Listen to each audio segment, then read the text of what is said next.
Esto se llama claroscuro. Ya, Roberto. Qué cabrón. Solo te estoy preguntando si te gusta o no la tal Fanny, güey.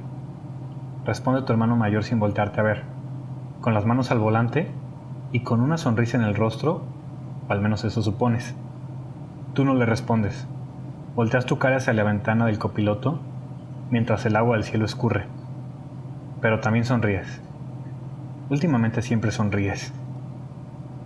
Bueno, si no me vas a contestar ni eso, al menos dime, ¿te la pasaste chido, sí o no? Te dice Roberto. Sí sabes que no tienes que hablar como naco siempre, ¿verdad? Sí sabes que para tener 15 años eres bastante cagante, ¿verdad? Baboso. Teto. Ambos se ríen, como si hubieran estado jugando al ajedrez y con esa sola palabra te hubiera puesto en jaque mate. Sientes que tu hermano maneja sin preocupaciones, mientras tú bajas la ventana y sacas tu mano, jugando a que es un pájaro o quizás un delfín con alas.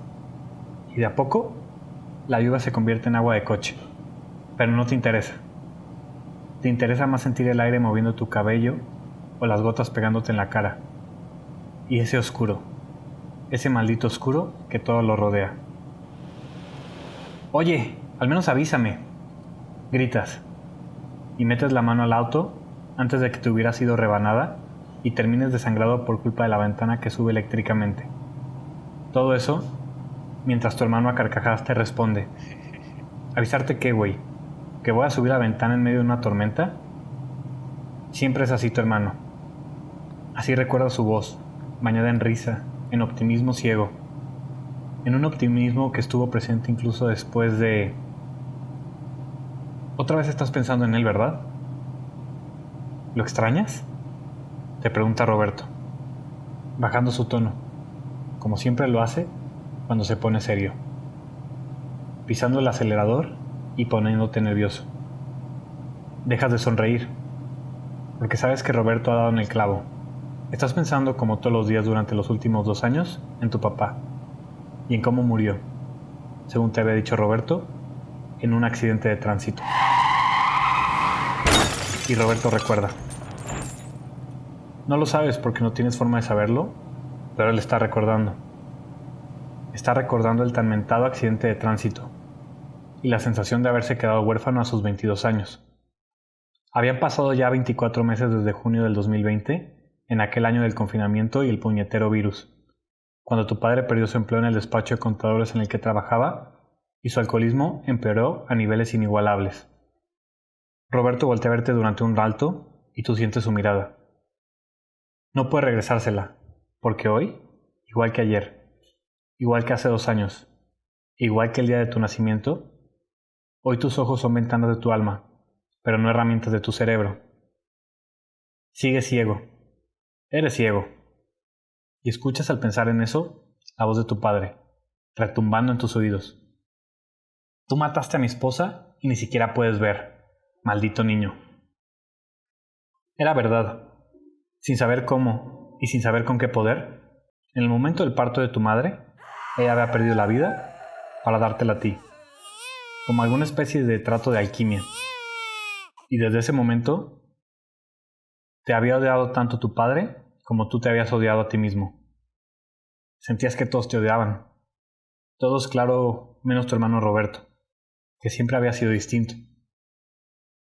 Mientras todo el mundo parecía ser un juego de adivinanzas imposibles, desde las cosas más sencillas como correr, tender tu cama, doblar tu ropa, aprender a leer, entender los colores, Roberto se había esforzado por hacerte el camino más fácil. ¿Cómo es el verde?, le preguntaste aquella vez que tenías 9 años y que empezabas a entender todo el universo que no veías. ¿El verde? Cabrón. No sé. Pues el verde... El verde es el verde, ¿sabes, José Luis? Te había dicho, riendo como siempre. Ya sé que el verde es el verde. No te había causado tanta risa. Pero ¿cómo puedo entender el verde? Y tu hermano, igual que hoy, te había subido a su auto y había manejado. Todo en la vida lo quería resolver manejando. Y manejó hacia una tienda de conveniencia. Después de 5 minutos regresó emocionado. Huele esto, desgraciado.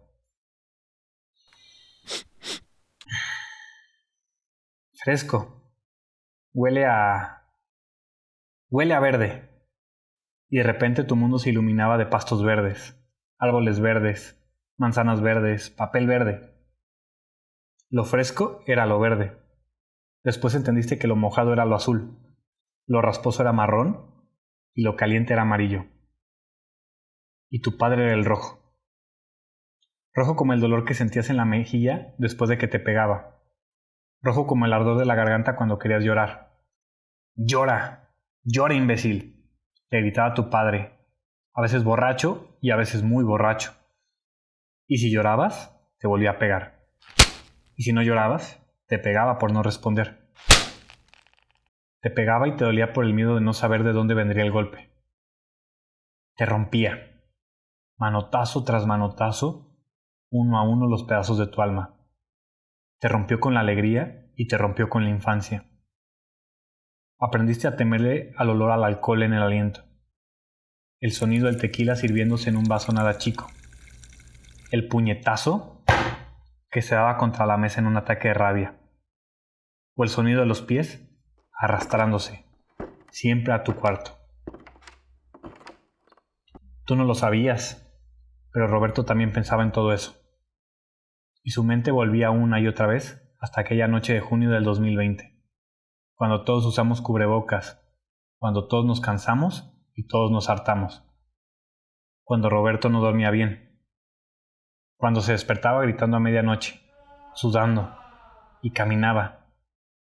Soñaba con su madre muerta, soñaba contigo sangrando, soñaba con su mano temblando de impotencia, hasta aquel día de junio. Había salido a trabajar desde temprano. Solía irse como siempre, unos 40 minutos antes de las 7 de la mañana, para llegar al hospital en donde estaba haciendo la residencia. Desde el primer momento, se había apuntado en la lista de médicos de emergencia para tratar a pacientes de COVID-19. Pensaba que, si no había estudiado para este tipo de situaciones, entonces ¿para qué? Y por aquellos días trabajaba hasta tarde, paciente tras paciente, enfermo tras enfermo, familia tras familia y vida tras vida. Y estaba cansado. Aquel día en particular, Roberto había salido tarde, lo suficientemente tarde como para saber que su padre ya estaría borracho cuando él llegara a casa. Quizá cuando llegara, José Luis ya tendría 3 moretones nuevos en las piernas, o en los brazos, o quizá ya tendría un ojo morado, si había sido un día particularmente malo. Pero solo manejó para adelante, como siempre había hecho. Y entonces lo vio, a 3 cuadras de su casa, en media avenida. Ahí estaba su padre borracho, caminando sin un sentido de orientación, y gritaba y se pegaba en el pecho. Le gritaba al cielo, le reclamaba por su esposa muerta, por su hijo ciego, por su botella vacía. Lo veo a mitad de la avenida, justo por el carril por el que él venía, y Roberto no frenó. Siguió manejando, como siempre lo había hecho.